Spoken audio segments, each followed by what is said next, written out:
जय हिंद दोस्तों, स्वागत है आपका अपना चैनल टीचिंग करियर सेंटर पे। चलिए आज हम लोग जो देखने वाले हैं ज्ञान बिंदु का जो होमवर्क सीरीज चला था, इसमें बिहार दरोगा का ये होमवर्क सीरीज चल जा रहा है और इसमें हम लोग 9 तक देख लिए थे और आपका जो है किसी कारणवश जो है 7 क्रम का छूट गया था और 8 क्रम का। तो 8 जो है हमने आपको करवा दिया होमवर्क सीरीज। ये 7 जो है 7 होमवर्क सीरीज डे जो है ये आज आप लोग देख लीजिए। और जो है हमने आज आपको फुल लेंथ टेस्ट भी करवाया था, जितना भी होमवर्क सीरीज हुआ है उस पर आधारित क्वेश्चन था। कई लड़के बोल रहे हैं कि बहुत ही टफ है, तो टफ कोई भी नहीं है। जो भी आपका पूछा गया है 9 दिन में वही इसमें दिया गया था। तो आज हम लोग 7 को देख लेते हैं, तब आपका पूरा क्लियर हो जाएगा। और इसके बाद जो है अभी आपको पता है कि 3 दिन जो है छुट्टी है, उसके दौरान हम लोग डेली जो है फुल लेंथ प्रैक्टिस सेट को देखेंगे अपने तरीके से। और इसका पीडीएफ अगर आप प्राप्त करना चाहते हैं तो पीडीएफ आपको कहाँ पर मिलेगा? टेलीग्राम लिंक पर। और टेलीग्राम अगर आप ज्वाइन नहीं किए हैं तो ज्वाइन कर जाइए, और टेलीग्राम पर आपको डिस्क्रिप्शन के लिंक में दिया गया है। ठीक है, चलिए तो अब हम लोग शुरुआत करते हैं आज के पहले नंबर चैप्टर से। और आज का पहला नंबर क्वेश्चन दिया गया है, यूएन द्वारा अजोरस द्वीप समूह का क्षेत्रीय सभा में विश्व के सबसे बड़े संरक्षित क्षेत्र के निर्माण को मंजूरी दी गई है, यह किस महासागर से संबंधित है? देखिए, ये करंट अफेयर जब आप पढ़िएगा तो आपका टोटल क्वेश्चन बनेगा, ये आप एकदम मन से निकाल दीजिए। करंट अफेयर में आपको कुछ नहीं करना है, जो हम बता रहे हैं आप उसको सिर्फ रटते जाइए। ठीक है, तो ये जो किस महासागर से संबंधित है तो याद रखनी है, ये जो है उत्तरी अटलांटिक महासागर में। कहाँ पर है? उत्तरी अटलांटिक महासागर में स्थित है। ठीक है, ये चीज आपको ध्यान देनी है। अब दिया गया है, यूएन द्वारा पृथ्वी के 30% और समुद्र संरक्षित करने के का लक्ष्य कब तक रखा गया है? तो ये कब तक रखा गया है तो आपको ध्यान देनी है, 2030 तक रखा है। और यह समुद्री क्षेत्र कितने किलोमीटर में फैला है? तो याद रखनी है, ये जो फैला गया है 3 लाख वर्ग किलोमीटर में फैला गया है। ठीक है, तो यहाँ पर से आपका राइट आंसर तीनों का हमने आपको बता दिया। बढ़ेंगे हम लोग अगले सवाल की तरफ। नेक्स्ट क्वेश्चन है, तापी गैस लाइन परियोजना में कुल कितने देश शामिल है? देखिए, तापी TAPI होगा और इसमें कितना है? 4 देश है। 4 देश हो गया, जैसे टी से हो गया तुर्कमेनिस्तान, ए से हो गया अफगानिस्तान, पी से हो गया पाकिस्तान, आई से हो गया इंडिया। ठीक है, तापी परियोजना को अन्य किस नाम से जाना जाएगा?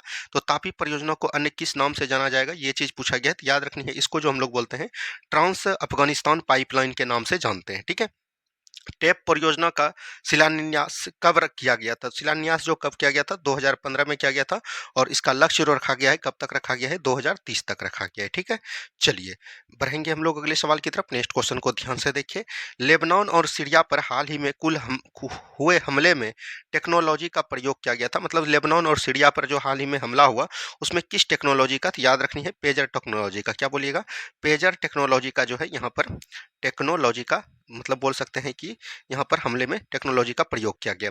तुर्की और सीरिया आपदा राहत के लिए भारत सरकार द्वारा कौन सा ऑपरेशन चलाया था? तो याद रखनी है, क्या बोलिएगा? दोस्ती। क्या बोलिएगा? तुर्की और सीरिया के लिए कौन चलाया था? ऑपरेशन दोस्त चलाया गया था। ठीक है, चलिए आगे का सवाल देखिए, 16वें ब्रिक्स सम्मेलन का आयोजन कहाँ किया गया था? 16वें ब्रिक्स सम्मेलन की बात करेगा, इसका आयोजन कहाँ पर किया गया है?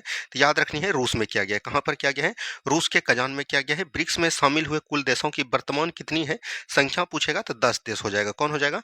10 देश हो जाएगा। अब देखिए, यहाँ पर एक था ब्रिक, पहले इसका नाम ब्रिक था। इसमें जो इसका गठन कब हुआ था? तो 2009 में हुआ था। और 2010 में जो है इसमें एक और देश जुटे, तब बन के आगे इसका नाम क्या हो गया? ब्रिक्स नाम हो गया। अभी जो है कितने देश हैं? 10 देश हैं। चलिए आगे सवाल का देखिएगा, क्या बोल रहा है, एप सॉन्ग और डेमचोक स्थल भारत के हाल ही में चर्चा में रहे, ये किन देशों के बीच विवादित स्थल है? तो भारत और चीन के बीच है। किसके बीच है? भारत और चीन के बीच विवादित स्थल है। पोंगसो झील कहाँ अवस्थित है? तो याद रखनी है, लद्दाख में अवस्थित है। कहाँ पर है? लद्दाख में अवस्थित है। तो ये चीज भी आपको याद रखनी है। चलिए आगे का सवाल देखिए, हाल ही में एशियाई विकास बैंक के नए सदस्य देश के रूप में किसे चुना गया है? यानी एशियाई विकास बैंक के नए सदस्य के देश में किसको चुना गया है? तो याद रखनी है, इजराइल को चुना है। किसको चुना है? इजराइल को चुना है। तो ये चीज ध्यान दीजिएगा। एडीपी यानी कि एशियन डेवलपमेंट बैंक की स्थापना कब हुई थी? तो 1966 में हुई थी। कब हुई थी? 1966 में। और इसका हेडक्वार्टर कहाँ है? तो याद रखनी है, मनीला है। फिलीपींस का मनीला में इसका हेडक्वार्टर है। तो ये भी आपको याद रखनी है। चलिए बढ़ेंगे हम लोग अगले सवाल की तरफ। नाटो में शामिल होने की मांग हाल ही में किस देश द्वारा किया गया है? तो यूक्रेन। कौन किए हैं? यूक्रेन किए हैं। तो ये चीज ध्यान दीजिएगा। नाटो में वर्तमान में शामिल देशों की संख्या कितनी है? शामिल अगर देश पूछेगा तो 32 हो जाएगा। और 32वां देश कौन था? तो याद रखनी है, स्वीडन था। कौन था? स्वीडन। अब यहाँ पर बात आता है नाटो। नाटो का बात करेगा, नाटो का गठन कब हुआ था? तो याद रखनी है, 1949 ईस्वी में हुआ था। कब हुआ था? 1949 ईस्वी में हुआ था। और इसका पूछेगा हेडक्वार्टर कहाँ है? तो हेडक्वार्टर याद रखनी है, ब्रुसेल्स में। कहाँ पर है? ब्रुसेल्स में। ठीक है, चलिए बढ़ेंगे हम लोग अगले सवाल की तरफ। नेक्स्ट क्वेश्चन को ध्यान से देखिएगा। नेक्स्ट देखिए क्या बोल रहा है, बांग्लादेश में तख्ता पलट का तत्कालीन कारण क्या था? देखिए यूं तो कई कारण था, लेकिन सबसे बड़ा कारण जो था वो किसके लिए था? आरक्षण के लिए था, ठीक है। और छात्रों ने जो आरक्षण किया था किसके लिए किया था? नौकरी में आरक्षण पाने के लिए जो है यहाँ पर तख्ता पलट किया गया था। सेंट मार्टिन द्वीप समूह कहाँ अवस्थित है? तो याद रखनी है, ये जो है बंगाल की खाड़ी में अवस्थित है। कहाँ पर है? बंगाल की खाड़ी में अवस्थित है, तो ये चीज आपको याद रखनी है। चलिए बढ़ेंगे हम लोग अगले सवाल की तरफ।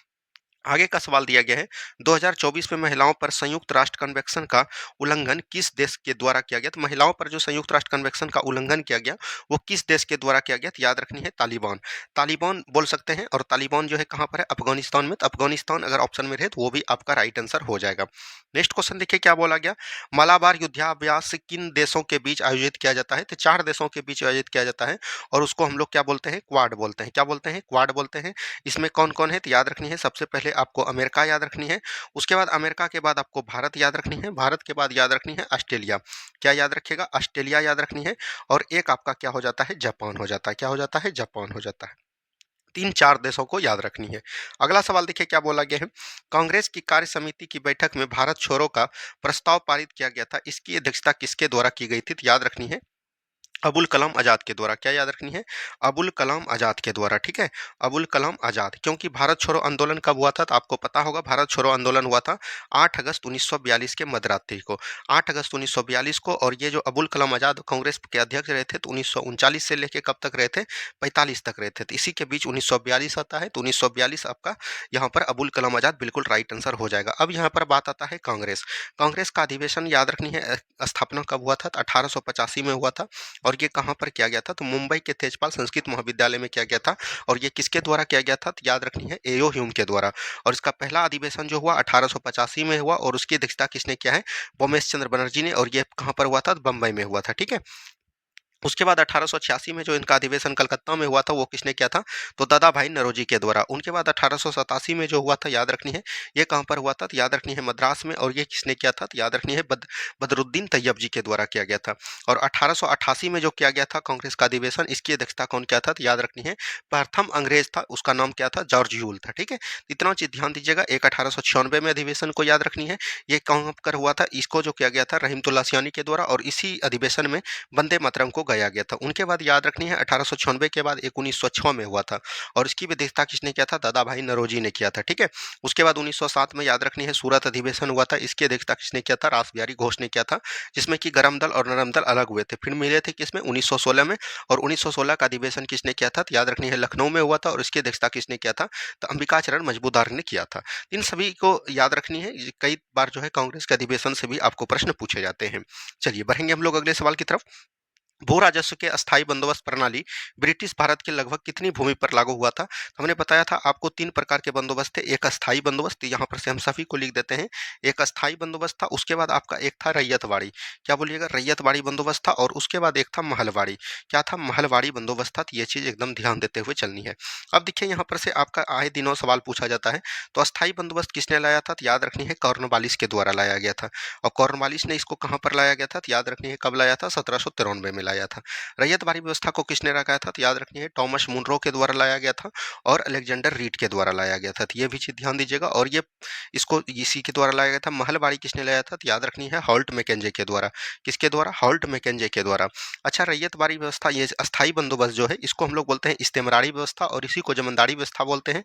और ये परे भूभाग पर बोल सकते हैं कितने प्रतिशत पर था? तो याद रखनी है 19% पर। और सबसे अधिक अगर पूछेगा रैयतवाड़ी व्यवस्था कितने प्रतिशत भूभाग पर था? तो 51% पर, ठीक है। और महलवाड़ी व्यवस्था हॉल्ट मैकेंजे के द्वारा जो लाया गया था, ये पूरे भूभाग पर कितना था? 31% भूभाग पर था। तो इन तीनों को एकदम याद रखिएगा, यहाँ से आए दिनों आपका प्रश्न पूछा जाता है, ठीक है। चलिए नेक्स्ट क्वेश्चन, ध्वनि तरंगों कहाँ गमन नहीं करती है? तो ध्वनि तरंग जो है कहाँ गमन नहीं करती है? तो निर्वात में गमन नहीं करती है। कहाँ पर नहीं करती है? निर्वात में गमन नहीं करती है। ध्वनि सबसे अधिक कहाँ पर गमन करती है? तो याद रखनी है ठोस में करती है। ठोस के बाद ये द्रव, और द्रव के बाद गैस, एकदम निर्वात में ये गमन नहीं करती है। ध्वनि एक प्रकार का बोल सकते हैं अनुदैर्घ्य तरंग है। क्या बोलिएगा? अनुदैर्घ्य तरंग है, ठीक है। ये चीज ध्यान देते हुए चलनी है। चलिए बढ़ेंगे हम लोग अगले सवाल की तरफ। नेक्स्ट क्वेश्चन देखिए, संविधान की उद्देशिका में कितने प्रकार की समानता का उल्लेख किया गया है? तो याद रखनी है 2 प्रकार की समानता का उल्लेख किया गया है। एक आपका क्या हो जाएगा? प्रतिष्ठा। क्या हो जाएगा? प्रतिष्ठा। और दूसरा आपका क्या हो जाएगा? अवसर, ठीक है। तो ये चीज ध्यान दीजिएगा। अब यहाँ पर बात आता है उद्देशिका से आपको क्या क्या प्रश्न देते हैं। तो उद्देशिका प्रस्तावना, जिसको हम लोग प्रस्तावना बोलते हैं, प्रस्तावना जो है पेश कब किया गया था? तो याद रखनी है 13 दिसंबर 1946 को किया गया था। और ये किसने किया था? तो याद रखनी है जवाहरलाल नेहरू ने किया था। किसने किया था? जवाहरलाल नेहरू ने। इसको स्वीकृति कब मिली थी? तो याद रखनी है 22 जनवरी 1947 को। क्या याद रखेगा? 22 जनवरी 1947 को इसको स्वीकृति मिली। इसमें याद रखिएगा 2 प्रकार की समानता की बात की गई थी और 3 प्रकार का न्याय की बात की गई थी। और न्याय में क्या-क्या किया गया था? तो याद रखनी है आर्थिक न्याय था और एक आपका क्या था? सामाजिक था। ठीक है? सामाजिक के बाद आपको याद रखनी है राजनीतिक था। ये 3 प्रकार के न्याय थे और याद रखनी है 5 प्रकार की स्वतंत्रता था। क्या था? 5 प्रकार की स्वतंत्रता था। तो वो कौन-कौन थे? तो याद रखनी है विचार हो गया, अभिव्यक्ति हो गया। यहाँ से क्वेश्चन आपका बनता है। विचार हो गया, अभिव्यक्ति हो गया, धर्म हो गया और विश्वास हो गया और उपासना हो गया। ठीक है? तो ये चीज़ एकदम आपको याद रखती हुई चलती है। ठीक है? चलिए, बढ़ेंगे हम लोग अगले सवाल की तरफ। नेक्स्ट क्वेश्चन को ध्यान से देखिए क्या बोला गया। व्यक्तिगत सत्याग्रह सन 1940 में पहले, दूसरे और तीसरे सत्याग्रही क्रमशः कौन-कौन थे? देखिए, व्यक्तिगत सत्याग्रह की बात करिएगा तो इसका अगर पूछेगा कि इसको शुरुआत किसने किया था? तो याद रखनी है विनोबा भावे ने। किसने किया था? विनोबा भावे के द्वारा शुरुआत किया था और सबसे पहला सत्याग्रही जो है इन्हीं को माना गया था। वहीं अगर बात करिएगा दूसरा सत्याग्रही कौन था? तो याद रखनी है जवाहरलाल नेहरू थे। कौन थे? जवाहरलाल नेहरू थे। वहीं अगर तृतीय की बात करिएगा तो ये कौन हो जाएंगे? ब्रह्मदत्त हो जाएंगे। कौन हो जाएंगे? ब्रह्मदत्त हो जाएंगे। तो ये भी चीज को एकदम आपको ध्यान देते हुए चलनी है। बीपीएससी जो है तीसरा बोल सकते हैं व्यक्तिगत सत्याग्रह के बारे में पूछ लिया। अब यहाँ पर विनोबा भावे से एक चीज और याद रखिएगा। विनोबा भावे ने जो है भूदान आंदोलन भी स्टार्ट किए थे। क्या किए थे? भूदान आंदोलन भी स्टार्ट किए थे और ये कब किया था? 1951 में किया था। और कहाँ से किया था? तो याद रखनी है आंध्र प्रदेश से किए थे। ठीक है? चलिए, बढ़ेंगे अगले सवाल की तरफ। फॉरवर्ड ब्लॉक की अखिल भारतीय सम्मेलन 1940 में कहाँ आयोजित हुआ था? ये क्वेश्चन था। तो याद रखनी है कहाँ आयोजित किया गया था। तो आपको बता दें कि ये जो आयोजित किया गया था फॉरवर्ड ब्लॉक का अखिल भारतीय सम्मेलन, ये पूछ रहा है कि कहाँ पर आयोजित किया गया था। तो ये नागपुर में आयोजित किया गया था। कहाँ पर? नागपुर में आयोजित किया गया था। अब देखिए फॉरवर्ड ब्लॉक की स्थापना कब किया गया था? 1939 ईस्वी में किया था। और किसने किया था? तो याद रखनी है सुभाष चंद्र बोस जी के द्वारा किया गया था। ठीक है? चलिए, बढ़ेंगे अगले सवाल की तरफ। नेक्स्ट क्वेश्चन देखिए, डलहौजी द्वारा संपूर्ण पंजाब के विलय की घोषणा कब की गई थी? तो याद रखनी है बोल सकते हैं द्वितीय आंग्ल सिख युद्ध में। और द्वितीय आंग्ल सिख युद्ध कब हुआ था? तो याद रखनी है 1848 से 49 में। यही राइट आंसर हो जाएगा 1849। ठीक है? चलिए, नेक्स्ट क्वेश्चन है, भारत में जैव मंडल आरक्षित क्षेत्रों की संख्या कितनी है? भारत का सबसे बड़ा जैव मंडल आरक्षित क्षेत्र कौन है? तो भारत में जब बात करिएगा जैव मंडल आरक्षित क्षेत्रों की संख्या कितनी हो जाएगी? 18 हो जाएगी। ठीक है? और सबसे अगर पूछेगा सबसे बड़ा जैव मंडल कौन हो जाएगा? तो याद रखनी है कच्छ का रण हो जाएगा। क्या हो जाएगा? कच्छ का रण हो जाएगा। ये कहाँ पर है? गुजरात में है। अगर पूछेगा कि आपको भारत में नेशनल पार्क कितनी है? नेशनल पार्क की बात करेगा तो 106 नेशनल पार्क है।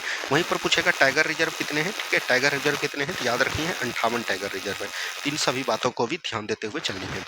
चलिए, आगे का सवाल देखिए क्या बोला गया है। जनगणना 2011 के अनुसार सर्वाधिक जनसंख्या घनत्व किस राज्य में और किस केंद्रशासित प्रदेश में देखा गया? याद रखनी है अगर राज्य की बात करेगा सबसे अधिक कहाँ पर हो जाएगा? तो अपना बिहार हो जाएगा। कहाँ हो जाएगा? बिहार हो जाएगा। और अगर केंद्र शासित प्रदेश की बात करेगा तब आपका कौन हो जाएगा? दिल्ली हो जाएगा। क्या हो जाएगा? दिल्ली। बिहार में बात करेगा तो ये कितना है? 1106 प्रति वर्ग किलोमीटर है। ये चीज ध्यान दीजिएगा। वहीं सबसे अगर कम पूछेगा तो कम आपका कहाँ पर हो जाएगा? तो याद रखनी है अरुणाचल प्रदेश। अरुणाचल प्रदेश में कितना है? 17 व्यक्ति पर वर्ग किलोमीटर है। तो ये चीज ध्यान दीजिएगा। अब यहाँ पर जनगणना, जनगणना की शुरुआत कब की गई थी? तो ये चीज ध्यान दीजिएगा। जनगणना का शुरुआत किया गया था भारत में, याद रखनी है 1872 में। और ये किसके द्वारा हुआ था? तो याद रखनी है लॉर्ड मेयो के द्वारा। लेकिन पूछेगा दसगिया जनगणना, या तो इसी को बोला जाता है नियमित जनगणना। और ये किसने शुरुआत हुआ था? याद रखनी है 1881 ईस्वी में। और ये किसके द्वारा किया गया था? तो याद रखनी है रिपन के द्वारा। किसके द्वारा? रिपन के द्वारा किया गया था। ठीक है? चलिए, बढ़ेंगे अगले सवाल की तरफ। तुर्की देश की मुद्रा क्या है? तुर्की देश की मुद्रा हो जाएगा लीरा। क्या हो जाएगा? लीरा हो जाएगा। और तुर्की की राजधानी की बात करेगा तो अभी जो है क्या हो गया? अस्ताना हो जाएगा। क्या हो जाएगा? अस्ताना हो जाएगा। ठीक है? चलिए, अगला सवाल देखिए क्या बोला गया। प्राकृतिक संसाधनों के दोहन से वस्तु का उत्पादन करने वाला क्षेत्र क्या कहलाता है? प्राकृतिक संसाधनों से बोलेगा तब तो हो जाएगा ये प्रथम श्रेणी। क्या बोलिएगा? प्रथम हो जाएगा। ठीक है? और अगर वही पूछेगा विनिर्माण, विनिर्माण अगर पूछेगा तो यह हो जाएगा, याद रखनी है द्वितीय श्रेणी का। और अगर पूछेगा सेवा, सेवा जो है किसमें आता है? तो याद रखनी है तृतीय में आता है। ठीक है? चलिए, बढ़ेंगे हम लोग अगले सवाल की तरफ। नेक्स्ट क्वेश्चन को ध्यान से देखिए क्या बोला गया। राज्य विधानसभा परिषद कब भंग होती है? देखिए, विधान परिषद कब भंग होती है? तो विधान परिषद कभी भी भंग नहीं होती है। इसका राइट आंसर हो जाएगा कभी नहीं। ठीक है? अब यहाँ पर से थोड़ी सी बात को समझिए आप लोग। एक है संविधान का अनुच्छेद 168। 168 में किसकी चर्चा की गई है? तो याद रखनी है, विधानमंडल की चर्चा की गई है। किसकी चर्चा की गई है? विधानमंडल की चर्चा की गई है। जिस तरह राज्य में सांसद होता है उसी तरह जो है केंद्र में सांसद होता है, उसी तरह राज्य में विधानमंडल होता है। और इस विधानमंडल की चर्चा संविधान के 168 अनुच्छेद में है। और इसी का दो अंग है, याद रखनी है। एक होता है आपका विधानसभा और एक होता है आपका विधान परिषद। क्या होता है? विधान परिषद होता है। जिस तरह की याद रखनी है, विधान परिषद होता है, तो ये चीज ध्यान देनी है। जिस तरह केंद्र में लोकसभा होता है उसी तरह राज्य में विधानसभा होता है। और जिस तरह केंद्र में राज्यसभा होता है उसी लिए राज्य में क्या होता है? विधान परिषद होता है। तो विधानसभा की चर्चा जो है संविधान के 170 आर्टिकल में है। वहीं विधान परिषद की चर्चा जो है दो आर्टिकल में की गई है, याद रखनी है। एक होता है एक 169 और एक होता है 171। तो इन दोनों को भी ध्यान दीजिएगा। 169 में क्या 169 में क्या बोला गया है? 169 में बोला गया है कि किस राज्य में किस तरह का विधान परिषद का गठन करना चाहिए। और 171 में क्या बोला गया? इनके प्रावधान के बारे में बताया गया है। अब जो है विधान परिषद जो है, विधानसभा 28 राज्य में है, लेकिन विधान परिषद जो है सभी राज्यों में नहीं है। तो विधान परिषद कितने राज्यों में है? 6 राज्यों में। इनका याद करने का ट्रिक क्या है? तो याद रखनी है, तू भी मजा कर। क्या याद रखनी है? तू भी मजा कर। तो याद रखिएगा इस तरह से, ठीक है। जैसे ती से हो जाएगा तेलंगाना, यू से हो जाएगा Uttar Pradesh, B H I से हो जाएगा बिहार, एम से हो जाएगा महाराष्ट्र और ए से हो जाएगा आंध्र प्रदेश, के से हो जाएगा कर्नाटक। इतना चीज को याद रखनी है। बढ़ेंगे हम लोग अगले सवाल की तरफ। भारत के किस झील में तैरते द्वीपों को झील कहा जाता है? तो ये हो जाएगा, याद रखनी है, लोकटक झील। क्या हो जाएगा? लोकटक झील हो जाएगा। लोकटक झील कहाँ है? आपको याद रखनी है, मणिपुर में है। कहाँ पर है? मणिपुर में। इसी में एक राष्ट्रीय उद्यान है जो याद रखनी है, विश्व का एकमात्र तैरता हुआ राष्ट्रीय उद्यान है। और वो राष्ट्रीय उद्यान कौन है? तो याद रखनी है, कैबुल लामजाओ राष्ट्रीय उद्यान। क्या बोलिएगा? कैबुल लामजाओ राष्ट्रीय उद्यान। तो ये चीज भी आपको याद रखनी है। कई बार इस तरह के प्रश्न पूछे जाते हैं। अगला सवाल देखिए, पर क्या बोला गया? सही सुमेलित कीजिए। सोना कहाँ पर है? तो जमुई में है, ठीक है। सोना जमुई में। डोलोमाइट कहाँ पर है? रोहतास में। लिथियम कहाँ है? गया में। बॉक्साइट कहाँ पर है? मुंगेर में है। तो इस तरह से आप इसको मिला सकते हैं। नेक्स्ट क्वेश्चन है, कबीर दास द्वारा रचित ग्रंथ बीजक का संकलन किसके द्वारा किया गया? तो याद रखनी है, ये जो बीजक का करण किया गया था, ये किसके द्वारा किया गया था? ये चीज पूछा गया, तो धर्मदास के द्वारा किया गया। और ये जो बीजक है, बीजक जो है 3 ग्रंथ से मिलकर बना है। एक था आपका सागी, क्या बोलिएगा? सागी, संबंध और बोल सकते हैं रैमिनी। क्या बोलिएगा? रैमिनी। सागी, संबंध और रैमिनी को ये चीज ध्यान दीजिएगा। कबीर का जन्म जो है याद रखनी है, वाराणसी में हुआ था। कबीर की कई सारी रचनी है, जैसे आपका हो गया दोहावली। क्या बोलिएगा? दोहावली। उसके बाद याद रखनी है रत्नावली। क्या याद रखनी है? रत्नावली। एक आपका हो गया बीजक। क्या बोलिएगा? बीजक हो गया। तो इस तरह से आप इसको याद रख सकते हैं। बढ़ेंगे हम लोग अगले सवाल की तरफ। प्रोटीन, सेलुलोज और स्टार्च के किस प्रकार के बहुलक हैं? देखिए, प्रोटीन की बात करेगा तो ये जो है कॉम्प्लेक्स है। क्या है? बोल सकते हैं कॉम्प्लेक्स, बोल सकते हैं कॉम्प्लेक्स बहुलक है। जैसे बोल सकते हैं जटिल बहुलक है, ठीक है। वहीं अगर सेलुलोज की बात करेगा तो सेलुलोज एक प्रकार का बोल सकते हैं प्राकृतिक बहुलक है। क्या बोलिएगा? प्राकृतिक बहुलक है। प्राकृतिक बहुलक जैसे मतलब मान के चलिए ये कोशिका हो गया। कोशिका के बाहर जो कोशिका भित्ति पादप कोशिका में घिंचे घेरे हुए रहते हैं बाहर की ओर से। इसमें जो पादप कोशिका रहते हैं, पादप कोशिका बाहर से ओर से आवरण जो बनाए रहते हैं, यहाँ पर से आप लोग इस तरह से समझ लीजिए, ठीक है। तो इसी को हम लोग बोलते हैं, ये किसका बना होता है? तो सेल्यूलोज का बना होता है। किसका बना होता है? सेल्यूलोज का बना होता है। तो ये चीज ध्यान दीजिएगा। और स्टार्च किसको कहते हैं हम लोग? कार्बोहाइड्रेट को कहते हैं। किसको कहते हैं? कार्बोहाइड्रेट को हम लोग क्या बोलते हैं? स्टार्च बोलते हैं, ठीक है। चलिए आगे का सवाल देखिए, प्रथम विश्व की समाप्ति कब और किस संधि के द्वारा की गई थी? प्रथम विश्व युद्ध याद रखनी है कब से कब तक चला था?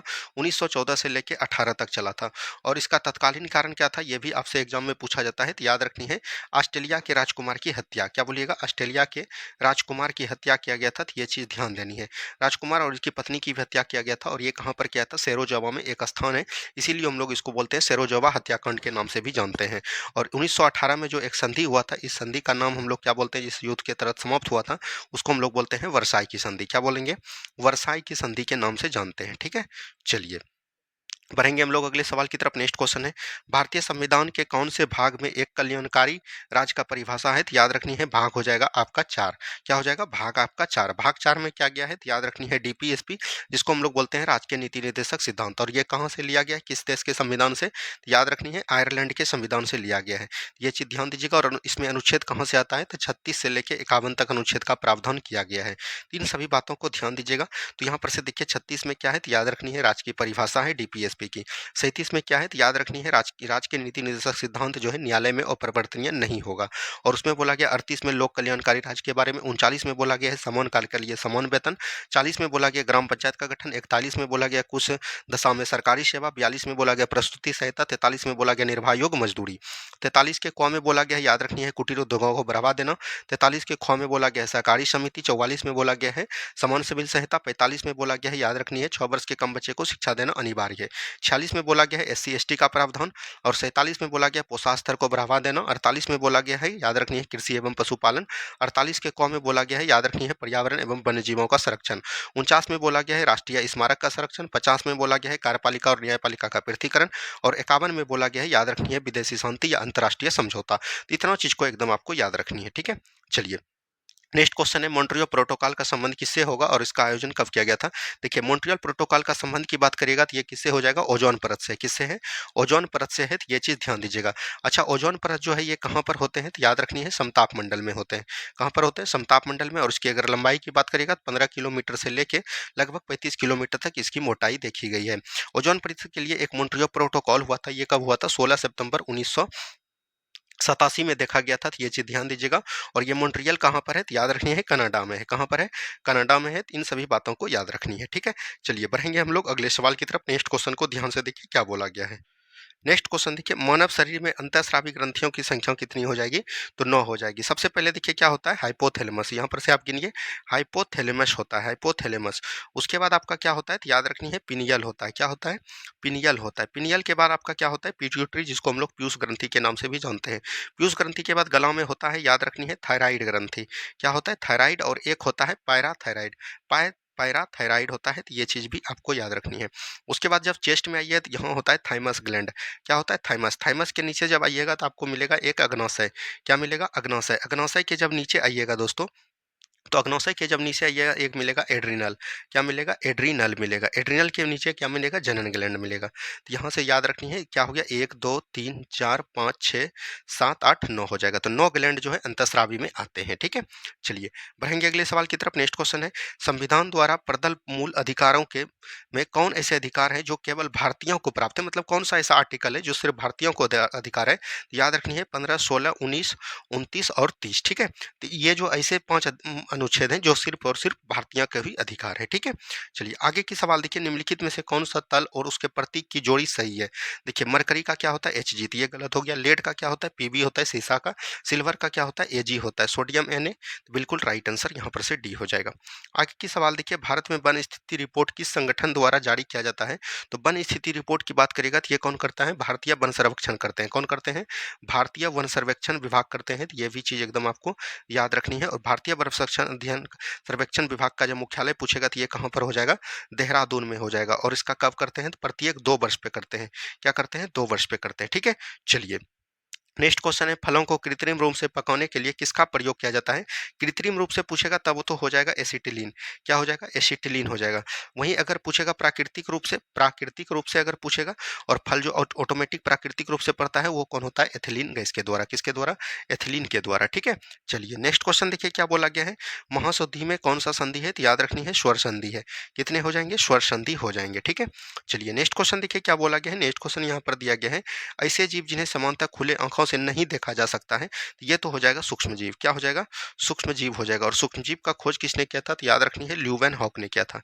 किसने किया था, ल्यूवेन हॉक ने किया था, ठीक है। चलिए बढ़ेंगे अगले सवाल की तरफ।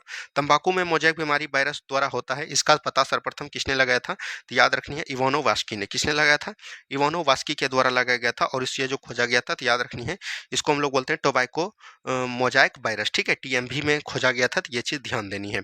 आगे की सवाल देखिएगा, निम्नलिखित में से कौन वायरस से फैलने वाली बीमारी है जिसका वाहक मादा एडिज एजेक्टी मच्छर है। ये कौन हो जाएगा दोस्तों, डेंगू हो जाएगा। कौन हो जाएगा, डेंगू हो जाएगा। तो ये चीज़ ध्यान देनी है।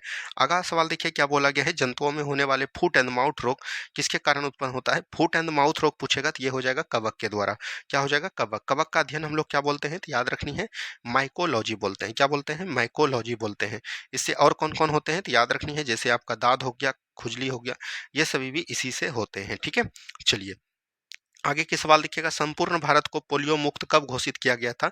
तो संपूर्ण भारत को अगर पूछेगा पोलियो मुक्त कब घोषित किया गया था? 2014 में। यहाँ से 2-3 सवाल पूछे जाते हैं, जैसे आपको पूछेगा टीबी। टीबी जो है कब घोषित किया गया था मुक्त होने के लिए? 2025 में। और पूछेगा मलेरिया, क्या बोलिएगा? मलेरिया। मलेरिया और एक याद रखनी है एनीमिया, क्या बोलिएगा? एनीमिया। इन सभी को जो मुक्त किया जाएगा, ये कब तक लक्ष्य रखा गया है? 2030 तक रखा गया है, ठीक है? चलिए, बढ़ेंगे अगले सवाल की तरफ। नेक्स्ट क्वेश्चन है, निम्नलिखित में से कौन विषाणु जनित बीमारी है? तो खसरा, छोटी माता, चेचक, ये सभी जो है विषाणु जनित बीमारी है। आगे के सवाल को देखेंगे, कुत्ते के काटने से जिस विषाणु के द्वारा घात रोग उत्पन्न होता है क्या कहलाता है? उसको हम लोग बोलते हैं, याद रखनी है, रेट्रो वायरस। क्या बोलेंगे? रेट्रो वायरस बोलते हैं, तो ये चीज ध्यान दीजिएगा। और रेट्रो वायरस के द्वारा जो रोग होता है उसको हम लोग क्या बोलते हैं? तो याद रखनी है, हाइड्रोफोबिया। क्या बोलिएगा? हाइड्रोफोबिया नाम से जानते हैं। और इसको हम लोग किसके नाम से जानते हैं? तो याद रखनी है, रेबीज। क्या बोलिएगा? रेबीज, ठीक है? चलिए, आगे सवाल देखिए, एवियन इन्फ्लुएंजा यानी बर्ड फ्लू विषाणु में कोड कितना होता है? बर्ड फ्लू पूछेगा तो H5N1 होगा। और अगर वही आपको स्वाइन फ्लू पूछ देगा, स्वाइन फ्लू में याद रखनी है H1N1, ठीक है? चलिए, आगे की सवाल देखिएगा, क्या बोला गया है, किस सूक्ष्मजीव के द्वारा हेपेटाइटिस बी की बीमारी होती है? तो सूक्ष्मजीव के द्वारा पूछेगा तो याद रखनी है वायरस के द्वारा। किसके द्वारा? वायरस के द्वारा होता है। और हेपेटाइटिस याद रखनी है कितने प्रकार के होते हैं? हेपेटाइटिस बोलेगा ए होता है, बी होता है, सी होता है, डी होता है, ई होता है, एफ होता है और जी तक जाता है, ठीक है? तो ये चीज ध्यान दीजिएगा। तो यहाँ से आए दिनों प्रश्न आपको पूछे जाएंगे। आगे सवाल देखिए, क्या बोला गया, निम्न में से किस सेट में सारी विषाणु जनित बीमारी है? विषाणु जनित बीमारी देखिए, तपेदिक जो है ये किसके द्वारा होता है? जीवाणु। ये नहीं होगा, मम्स, रेबीज, हर्पीज यही हो जाएगा, ऑप्शन नंबर बी हो जाएगा, ठीक है? चलिए, नेक्स्ट क्वेश्चन, एडवर्ड जेनर ने निम्नलिखित में से किसकी खोज की थी? बैक्टीरिया की, वायरस की, टीका की, एंटीबायोटिक की? ये टीका का खोज किया था। और ये किसने, किस टीका का? याद रखनी है, चेचक की टीका का खोज किया था। किसने? एडवर्ड जेनर ने। अब यहाँ पर आपको है बैक्टीरिया, बैक्टीरिया का खोज किसने किया था? तो याद रखनी है, लुवेन हॉक ने किया था। किसने किया था? लुवेन हॉक ने। वायरस का खोज किसने किया था? तो याद रखनी है, इवानोवास्की ने। किसने किया था? इवानोवास्की ने। और एंटीबायोटिक जो है सबसे पहले कौन था? तो याद रखनी है, पेनिसिलिन था। क्या बोलिएगा? पेनिसिलिन था। और पेनिसिलिन का खोज किसने किया था? अलेक्जेंडर फ्लेमिंग के द्वारा किया गया था, ठीक है? चलिए, बढ़ेंगे हम लोग अगले सवाल की तरफ। नेक्स्ट क्वेश्चन है, चेचक होने का कारण कौन सा वायरस है? तो चेचक याद रखनी है, स्मॉल पॉक्स जिसको हम लोग बोलते हैं, इसको हम लोग बोलते हैं बेरीओला वायरस। क्या बोलेंगे? बेरीओला वायरस बोलेंगे। और एक होता है, याद रखनी है, इसको हम लोग बोलते हैं चिकन पॉक्स, हो गया। और एक होता है, याद रखनी है, चिकन पॉक्स। क्या बोलते हैं हम लोग? Chicken pox. चिकन पॉक्स जो होता है दोस्तों, ये किसके, जिसको हम लोग छोटी चेचक बोलते हैं, याद बोल, हाँ, छोटी चेचक बोल सकते हैं। ये होता है वेरिसेला वायरस के द्वारा। किसके द्वारा? वेरिसेला वायरस के द्वारा। तो इन सभी बातों को भी याद रखनी है। आगे के सवाल को देखिएगा, पेलिया या हेपेटाइटिस रोग के शरीर के कौन सा अंग प्रभावित होते हैं? तो पीलिया हो गया या हेपेटाइटिस रोग हो गया, इनसे जो बोल सकते हैं कि प्रभावित जो होता है वो कौन होता है? आंत होता है। आंत, या बोल सकते हैं यकृत, दो भी बोल सकते हैं, ठीक है? चलिए, नेक्स्ट क्वेश्चन है, हेपेटाइटिस ए का संक्रमण रुधिर, लार आदि से होता है? नहीं, ये सभी जो होता है ये किसके द्वारा? हेपेटाइटिस बी के द्वारा होता है। हेपेटाइटिस ए से याद रखनी है, संक्रमण भोजन या पानी द्वारा होता है। तो ये इसका ये हो जाएगा, इसका ये हो जाएगा। यहाँ पर से कोई भी कथन सही नहीं है। आगे की सवाल को देखिए, क्या बोला गया है। नेक्स्ट क्वेश्चन है, डेंगू बुखार में मानव शरीर के किसकी कमी हो जाती है? तो याद रखनी है, प्लेटलेट्स की कमी हो जाती है। क्या बोलिएगा? प्लेटलेट्स की कमी हो जाती है। आगे की सवाल को देखनी है, सर्वप्रथम किसने यह मत व्यक्त किया कि जीवाणुओं से रोग फैलते हैं? तो याद रखनी है, किसने किया था? तो रॉबर्ट कोच के द्वारा किया गया था। किसके द्वारा? रॉबर्ट कोच के द्वारा। तो ये चीज ध्यान दीजिएगा। अगला सवाल देखिए, क्या बोला गया, रासायनिक अभिक्रिया में भाग लेने वाले पदार्थ को क्या कहते हैं? तो अभिकारक कहते हैं। क्या कहते हैं? अभिकारक कहते हैं। तो ये चीज ध्यान देनी है। चलिए, आगे का सवाल देखिए, रासायनिक अभिक्रिया के दौरान निम्नलिखित में से कौन सा परिवर्तन हो सकता है? तो गैस का निकलना, रंग में परिवर्तन, अवस्था में परिवर्तन, इनमें से सभी हो जाएगा। क्या हो जाएगा? इनमें से सभी। नेक्स्ट क्वेश्चन देखिए, निम्नलिखित में से परिवर्तन में रासायनिक अभिक्रिया संपन्न हो रही है? दूध का खट्टा होना, मानव शरीर का पचना, जल का उबलना, एक प्रकार का बोल सकते हैं भौतिक अभिक्रिया है, न कि रासायनिक अभिक्रिया, फलों का पकना, ईंधन का जलना। तो यही राइट आंसर हो जाएगा, ये जो है नहीं होता है, ठीक है? चलिए, नेक्स्ट क्वेश्चन है, रासायनिक अभिक्रिया केवल प्रयोगशाला में ही संपन्न कराया जा सकता है? बिल्कुल नहीं, हम जो बोल रहे हैं, खा रहे हैं, पी रहे हैं, सभी में जो है रासायनिक अभिक्रिया होता है। मानव शरीर में कोई भी रासायनिक क्रिया नहीं होती, तो ये भी बिल्कुल गलत है। दोनों का दोनों कथन जो है गलत है। नेक्स्ट क्वेश्चन देखिए, भोजन के ऑक्साइड का विद्युत अपघटन करने पर ऑक्सीजन गैस मुक्त होते हैं। ऑक्साइड, धातु के ऑक्साइड का विद्युत अपघटन करने पर ऑक्सीजन गैस मुक्त होते हैं, तो इसको हम लोग क्या बोलते हैं? जब ऑक्सीजन गैस जब मुक्त होता है तो इसको हम लोग बोलते हैं एनोड पर जो है ऑक्सीजन गैस मुक्त होगा। किस पे होगा? एनोड पर होगा। धातु एनोड पर, और धातु पूछेगा तो कैथोड पर, ठीक है? चलिए, अमोनिया को ऑक्सीजन में जलाने पर कौन सी गैस बनती है? तो नाइट्रोजन बनेगा। कौन बनेगा? नाइट्रोजन बनेगा और कुछ मात्रा में याद रखनी है जलवाष्प भी बनेगा। क्या बनेगा? जलवाष्प भी बनेगा। ठीक है, चलिए आगे की सवाल देखिए क्या बोला गया है। किस रासायनिक अभिक्रिया में उत्पाद के साथ साथ उष्मा की उत्पत्ति होगा? तो याद रखनी है क्या होता है? उष्माक्षेपी हम इसको बोलते हैं। क्या बोलते हैं? उष्माक्षेपी बोलते हैं। मतलब कि कोई भी चीज बढ़ रहा है तो उसको हम लोग क्या बोल रहे हैं? छेप मतलब काटना। तो याद रखनी है उत्पत्ति होगा तो छेपेंगे। ठीक है, और अगर इसका बोल सकते हैं कि उष्मा का उत्पत्ति नहीं होगा तो हम लोग उसको बोलेंगे, याद रखनी है उष्माशोषी बोलेंगे। क्या बोलेंगे? उष्माशोषी बोलेंगे। ठीक है, चलिए बढ़ेंगे अगले सवाल की तरफ। नेक्स्ट क्वेश्चन है, जल का विद्युत अपघटन करने पर मुक्त होने वाले हाइड्रोजन और ऑक्सीजन गैसों का मोल अनुपात कितना होता है? 2:1 होता है। कितना होता है? 2:1। याद रखनी है H2O। ठीक है, चलिए नेक्स्ट क्वेश्चन है, किसी ताजा तेल को बहुत दिनों तक सुरक्षित रखने के लिए उसको किस गैस का? याद रखनी है नाइट्रोजन। किस में रखेंगे? नाइट्रोजन में रखना पड़ेगा। ठीक है, चलिए आगे का सवाल देखिए, निम्नलिखित में से किस स्थान पर गुरुत्वीय त्वरण का मान महत्तम होगा? देखिए गुरुत्वीय त्वरण की बात करेगा तो ये जो है अक्षांश हो गया आपका, इसको हम लोग भूमध्य रेखा बोलते हैं। जब भी ध्रुव की ओर जाएगा तो याद रखनी है अक्षांश की ओर बदलता है। गुरुत्वीय त्वरण का अक्षांश के द्वारा है गुरुत्वीय त्वरण का मान जो है बदलता है, तो ये चीज ध्यान दीजिएगा। जब जब हम भूमध्य रेखा से ध्रुव की ओर जाएंगे, ये ऊपर जाएंगे या इधर जाएंगे ध्रुव की ओर, तब जो है इनका मान बढ़ेगा। तो अंटार्कटिका से किसी स्थान पर याद रखनी है, ये जो है अंटार्कटिका हो गया, और अंटार्कटिका जो है एक प्रकार का ध्रुव हो गया, तो इसी पर जो है मान महत्तम होगा। ठीक है, चलिए जब किसी वस्तु को विषुवतीय रेखा से ध्रुव की ओर, मतलब विषुवत रेखा हो गया, ध्रुव की ओर ले जाएगा तो क्या होगा? तो याद रखनी है बढ़ेगा। क्या होगा? बढ़ेगा। ठीक है, चलिए गुरुत्वाकर्षण नियतांक का मान क्या होता है, यानी बड़ी जी का मान क्या होता है? तो याद रखनी है 6.67 गुना 10 पर पावर -11, और इसका क्या होता है? न्यूटन मीटर स्क्वायर पर केजी स्क्वायर होता है। ठीक है, तो ये भी चीज ध्यान देनी है।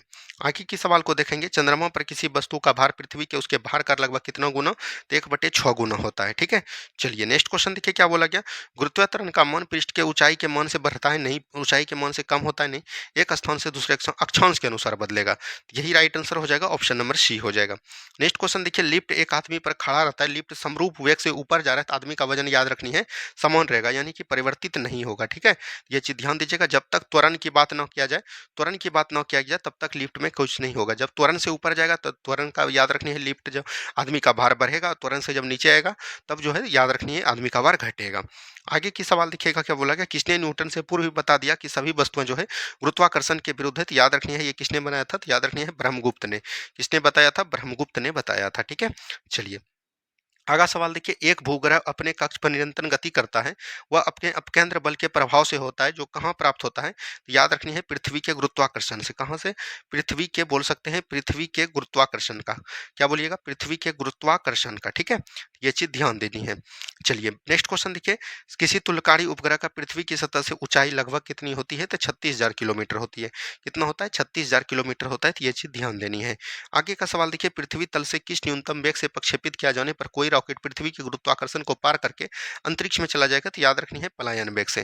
किससे हो जाएगा? पलायन वेग। और पलायन वेग कितना होता है? तो याद रखनी है 11.2 किलोमीटर पर सेकंड। किलोमीटर याद रखिएगा, 11.2 किलोमीटर सेकंड से जब भी किसी वस्तु को फेंका जाएगा तो वो गुरुत्वाकर्षण उसको खींच लेगा और वापस नहीं आएगा। नेक्स्ट क्वेश्चन देखिए, यदि किसी पिंड को पृथ्वी से 11, यही बात बोला गया कि वो फेंका जाएगा तब लौटेगा, तो नहीं लौटेगा, तो ये चीज इसका राइट आंसर हो जाएगा। ठीक है, चलिए कैलोरी खपत के आधार पर गरीबी का आकलन किस समिति के द्वारा? तो याद रखनी है लकड़गढ़ा, बोल सकते हैं लकड़गढ़ा समिति के द्वारा ये किया गया। और याद रखनी है शहरी के लिए 2100 कैलोरी किया गया, तो याद रखनी है। और जो है गांव के लिए कितना किया गया? 2400 कैलोरी का निर्धारण किया गया। बढ़ेंगे हम लोग अगले सवाल की तरफ। नेक्स्ट क्वेश्चन, विटक्लाइन किस पद्धति पर आधारित है और इसे किसके द्वारा बनाया गया था? ये चीज पूछा गया, तो याद रखनी है ये जो है किसके द्वारा है? ब्लॉक चेन पर आधारित है। किस पे है? ब्लॉक चेन पर आधारित है। और इसको किसके द्वारा बनाया गया? तो याद रखनी है सिकोसी के द्वारा बनाया गया था। ठीक है, चलिए नेक्स्ट क्वेश्चन है, रेपो रेट और रिवर्स रेपो रेट द्वारा जारी किया जाता है तो आरबीआई के द्वारा, ये चीज ध्यान देनी है। आगे सवाल देखिए, वाणिज्य आधारित इंपीरियल बैंक की स्थापना 1921 में किया गया था, और इसी में याद रखनी है 1955 में जाके इसी का नाम क्या पड़ गया? एसबीआई पड़ गया। तो यहाँ से आपको हमने 7 नंबर का भी आपको पूरा होमवर्क शीट करवा दिया। आपको अब कोई भी दिक्कत नहीं है, जिस दिन से स्टार्ट होगा उस दिन से आपका होमवर्क शीट चलता रहेगा। और जो है उसके बीच में जो अभी आपको 2 दिन छुट्टी मिली, इसमें आपको रिवीजन करना है, और हम डेली आपको 100 क्वेश्चन लेके आएंगे, उसका आपको प्रैक्टिस सेट बनाना है, और उसका फुल डिस्कशन होगा, और उसको आपको याद करते हुए भी चलना है। धन्यवाद, मिलते हैं हम लोग नेक्स्ट वीडियो में। जय हिंद, जय भारत।